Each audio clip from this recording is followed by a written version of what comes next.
welcome to Scrappin with Sheri. When I first began doing Creative Memories 27 years ago, we started making borders a lot. We would use our stickers and our papers and different things, and we would make borders. And we kind of got out of that with some of the Creative Memories things, but I decided to go back and make some borders with some things I had just laying around. And then I pulled out some new collections to make some borders. But this is a great way, again, to use up scraps and to finish up collections. But it's also a good way to pre-make things ahead of time, so when you get your pictures developed, you're ready to go ahead and scrapbook those quickly and easily. I'm going to be using some products from the Setup Camp collection. This is the designer paper pack, and I pulled this plaid to be the background of my border, the base of my border, because when I start making my pages, I tend to like my full sheet background page to be more subdued, and a heavy pattern will show up well against that. So that's my rationale. It may not work the same for you, but that's my thought process. So I had this piece left over I want to use to make two borders. I am also going to use this piece. It's a very busy piece, and it's not something that I would typically use a lot of, but it's got such cute little stuff in it. I decided to go ahead and pull that. And in my mind, I know which pictures I'm going to use. So I went ahead and pulled some stickers. I pulled a tent, the word tent life, this little leafy thing, adventure and happy campers, just because we had my granddaughter here for a few days, and we had a birthday party last weekend. And my oldest son, her uncle, brought a tent he had found and set it up in my living room, and they laid in the tent and watched videos on his phone. So I knew that I wanted my embellishments to be mainly tent kind of things. But I wanted to pull this, and those are two pretty busy prints. So to kind of offset that a little bit, I decided that I would pull a solid that matched this. And because the pictures are of my little granddaughter, I decided that it would be nice to pull in some pink with that. So these are the three pieces I'm going to use to do the border. Now, typically I would say, okay, let's measure the smallest part, then make the next one a little bigger, and make the next one a little bigger. But because I have this scrap left, and this is going to be my base, the back of my border, I'm going to go ahead and measure that and cut it in half first, and then go down from that for my other layers of my border. And I hope that's making sense to you. So we're at about 4 3/4 for this. Typically, I would make my background about 2 1/2, but I don't have that much to play with. So I'm going to go about, let's see, 2 1/2 would make a 5-inch. So I'm going to go at about 2 and a little past 1/4. That's good math, isn't it? And again, this doesn't have to be an exact measurement. I mean, realistically, look what I could do. I could just fold this in half a little bit, crease it there, and I could use my crease to determine the center part of this. And that's the good thing about these borders. You don't have to have specific numbers on them. You just want to make the layers different sizes so they show. So I basically halved that one. And I don't want you to get all caught up in, oh, it's got to be 2 1/4 and a little mark and all that. Don't worry about that. Just half it, or make one wider and one smaller. It's okay. But if we measure this now, this one is a little over 2 1/4. So I'm going to make my next layer a little bit smaller than that. And I'm debating. I'm going to pull my decal blade for that, strictly because I like the differences in the blades. Now, I'm not sure that it's going to show up a lot against that. If you had a higher contrast, it would show up much more. But I'm going to go just a touch smaller than 2, like 2 lines smaller than 2 to make this border. And I've got a decal edge here. I need it on both sides. So I'm laying that down against that. You can see there's not a ton of contrast there, but it's okay. Adds a little interest. So I've got those two done. Now we're going to go back and add the heavier pattern in.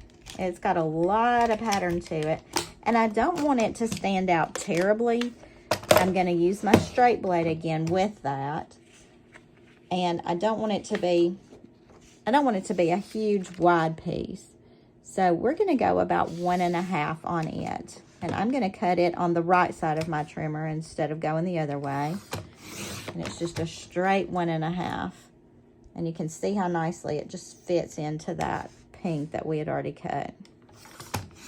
Now for this particular border, because the pattern is specific here, these are going to be side borders. A lot of the things, like if I used a different pattern, I could turn it this way or this way. I could put it top or bottom. This is obviously going to be a side-to-side border. And I did look at my pictures as I was uploading them to be developed, and most of them are horizontal pictures. So a side-to-side border fits well for that because I still have lots of room for horizontal pictures. So I'm going to go ahead and slide this on here, and I'm just kind of centering it side to side. Maybe a little off center side to side. This is where, if you are a measurer, you can put it on your little 13-inch mat, and you can check tops and bottoms and make sure you get them exactly even. That doesn't seem to bother me a whole lot, I guess you can tell. I do like that little bit of decal. It adds a little bit of difference without being a whole lot. And here again, I'm just going to kind of center that. I've got a piece of tape sticking out around the edge right there. But I'm going to center that on this piece. And you don't really see a lot of the plaid, but you do see all the colors coming out the side, and I love the way these colors mimic the color in the middle. If you were doing this with scrap papers that were from different collections, I would encourage you to pick one stripe or one print that ties it all together, and then use those to determine what other colors of stickers and papers that you would use to add to that. There's always got to be something that ties it all together in my mind. And on this, because it's all from the same collection, it's perfectly matched, and I really like that. Now this setup camp paper was not something initially I thought I would need. We do like to go hiking, but a lot of it is trailers, campers, things like that.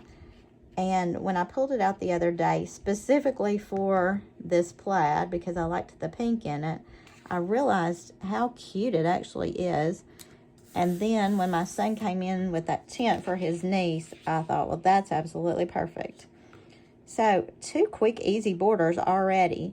But let's go ahead and add some of these stickers I had pulled and just see how they work with it. Now, you'll notice that the stickers are going to kind of fade into this background. So to help my stickers stand out a little bit, I have pulled in a shade of cardstock. I cannot remember the name of this. It was from a paper buffet. But the blue in this is a dusty blue that just pulls out some of these blues in here. And I really like the color of that as contrasted with this. Now you could pull out some of the mattes from the matte pack, and some of them would make a decent contrast. That green would be really good. You could use the browns. This one was really pretty, but I specifically wanted to focus on the blue. So don't be afraid to use your mattes from your matte pack to do this little section as well. And I'm also pulling my little circle punch. This is the, I think it's 1 3/4 circle punch. I'm just going to punch a few little circles, and because I'm not sure exactly where I'm headed, I don't know how many I need, but let's just punch a whole line of them right there. Trim that off. So I've got a good piece left for when I start matting my photos later. All right. So my borders are going to be up and down. They're going to be on each side of probably a double spread, unless I delete some of those pictures. And because of that, I want one design to be up here, I think. And then I want to carry another sticker design down to the bottom. And I can do that a couple of different ways. But when I'm looking at my stickers that I have chosen, this one specifically feels like it needs to go this direction to me. It needs to be looking in towards the page. If I put it up on this top corner, it's looking out off of the edge of my page, and I don't really like that. So I think I'm going to put those two there and then add this leafy in with that. And I'm just going to go ahead and stick these down with my regular tape. I'm going to make this one come off a little bit on this edge, and I like that. And when I put my background paper behind it, that blue will show up just a little bit onto the background paper. So I'm going to add those like that. I'm going to pull my foam squares, and you know I can't get away without doing a page with foam squares. So I'm adding several on this because it is a sticker, and I don't want it sticking down too much. I do want it to pop up a little bit. So I'm going to add this leafy branch right here.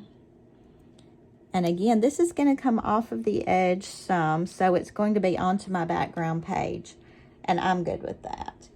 And then I kind of want to add adventure there, because boy, did my baby girl think this was an adventure. She was not feeling well, but she had a good time with her aunt and uncles in her little tent. So for her, that was an adventure. And I'm going to add that right up here. Now, you notice I put a foam square on this side because it's going to be over here. I did not put one on here because it's going to overlap my leafy thing anyway, and it's already going to be popped up. Now, to me, this circle looks a little bare. So let's figure out how we can fix that. The easiest way I know to fix that is just to pull a pen. I've got this particular pen, and again, I can't tell you all the colors of these pens. I just know what I like. And I'm just going to add some little dashes and dots around the outside edge of that circle. Just something to make it not quite so boring. And I'm not measuring this. I'm not doing it exactly precisely. I'm just adding some visual interest here. And to me, that makes that look just a little more finished. I've got a foam square sticking right there. We'll work with that in a second. So, I just think that adds a little bit to that. Now, on this side over here, we are going to put the 3 circles. I'm just going to go ahead and dash and dot those real fast before I put them down. Then I don't have to worry about working around stickers or anything with that. And I'm just dashing, dotting. You could make squiggles, you could just make little dots, you could do a lot of things. But really all I'm trying to do is to not let that look so boring. If you are a person that likes everything exact, this is going to drive you crazy. But you might could use the templates from your circle cutting system to line it up to make those exact. And I'm going to add these little circles. I'm doing 3 here. I did 2 at the top. I love the look of that top up there. I'm going to let that go out just a little bit, hang over, and then add my 3rd one right there. All right, so we've got our 3 little circles. Let's go ahead and add our embellishments to that. Now, you know I said I wanted the tent because that's what they were in.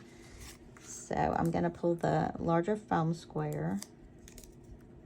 Maybe a couple of these and one right over there. I'm going to just overlap that where all these little circles overlap. And then you can't really see that all those circles are overlapping each other. I think this tent life would be really cute. I know in the pictures they're laying in the tent watching some of her little videos. But I almost feel like I want it to go off up here a little bit. So I think I'm just going to add a foam square right there, just to hold this up. We're probably going to need to go with a smaller size and maybe a couple of them. And then this extra area out here is going to attach to my background page in just a minute. So tent life here. This would not be your typical tent life kind of pictures because they're not going to be in the outdoors doing anything outdoorsy. And I like the happy campers. Let's see if there's anything else on these stickers that I might want to use. I could pull the little feather, but it doesn't really have anything to do with what I had going on. I do like this pink pop right here. And we could add in this little yellow pop. So let's go happy campers right down here at the bottom. I'm going to add 3 little foam squares on 2 on each end and the one in the middle to hold that up. And y'all know when I put all my little embellishments on, I really like things to touch. But here's what I'm gonna do. I'm gonna slide this down some, and then I'm gonna use my little pop right there to connect it. And again, I'm gonna foam square right in the middle of that little pop. I don't know what to call it, the little pop works. I don't wanna cover up my words, but I do want to use this to connect those pieces. And I'm just making that sticker stick to the other pieces. It has one little foam square right in the middle.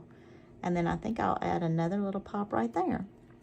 This one is not wanting to lay down the way I want it to, but you know, when it's page protected, it'll be fun.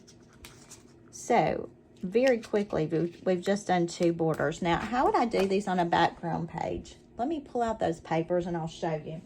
So here's what I have left from Happy Camper. I mean, Set Up Camp. Not Happy Camper, that was one of our older pieces. I really like this background because it's very neutral. It doesn't really affect anything, but that's what we had cut this paper off of. So I don't have a full sheet of that. Let's see what we do have. We've got that orange that's kind of pretty. I'm not necessarily an orange person. I love this right here. My problem with that is I know I want to use these trees on the back. Y'all ever run into that situation? That's pretty cute, but I don't really want that for my background either.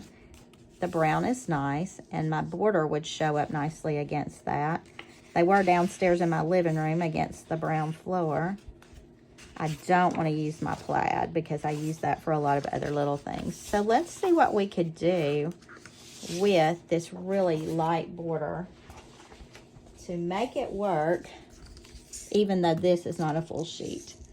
So I'm going to slide this over here, and I'm just going to go ahead and adhere this border to that. Now, I like the way that looks, and that's why I did a really busy pattern here, because it shows up against this really nicely. And this pattern is a little bit more muted, a little bit lighter, but will be great to add my pictures on. I just need something else here. So when I'm looking, I was looking at my scraps. I have another little piece of this, and I could use the green side of that here and put my border on the green side, but because they weren't outside, they were in my living room, I think I'm just going to use another piece of this to make a full-size sheet. And does that make perfect sense to you? We can do that a couple of different ways. We could use a cover sheet and make our background on the cover sheet, and then just add our pieces to that. And I think I will, since I'm going to be piecing and parting a lot here. So we've got our cover sheet. That's going to be our background. And I turned the cover sheet towards the back, specifically because if I want to know what papers came out of this, I'll still be able to pick this up and look at it later. So I'm going to go ahead and add this into the middle of that background. Now, you know, this negates this particular print. This print's going to be gone now, but I'm okay with that because it's a little busy for me anyway, and I don't know that I would want a ton of borders out of the same print. So I'm okay with using up that print to finish up these pages. And let's go ahead and add our border on. Now remember, we have this title that's sticking off of here. It's a sticker, so I'm going to go ahead and add a foam square to that. And then when I lay it down, it'll still be popped up. And I'm sliding my border pretty close to the edge. But because I left a little of the blue hanging off, I'm not going to go all the way up against the edge. Now, you're not going to be able to really tell that this is white along the edge right here. I don't think it's going to bother me at all. If that bothers you, you would probably have to trim off a little of this and scoot it over. And I have done that with a print that's really bold. Now, I don't need anything very large to go here. And because I love that plaid so much, I'm just going to cut basically what I need for that space. And I'm eyeballing this. Don't get locked into having to have a certain amount. I'm just eyeballing it. But I like the way that takes my plaid from one side of my 2-page spread to the other. And the beauty of these borders is you still have plenty of room on the inside for all those beautiful pictures that you've taken. All right, and let's go ahead and stick this one down. And we've done a 2-page spread. And because I'm working with a full sheet over here, I can go over a little bit more and let that background page show. I love these. So when it comes time to matte, I could use some of this leftover blue. I could pull some of the colors from the Set Up Camp collection, but I really do like that background. We'll have to see if it works with my pictures. So this is a really quick border idea. This is a good way to use up scraps, but it's a good way to start using a collection to just get some of your prints going, and a good way to use little bits of the print, but to have a big effect. So until next time, happy scrapping.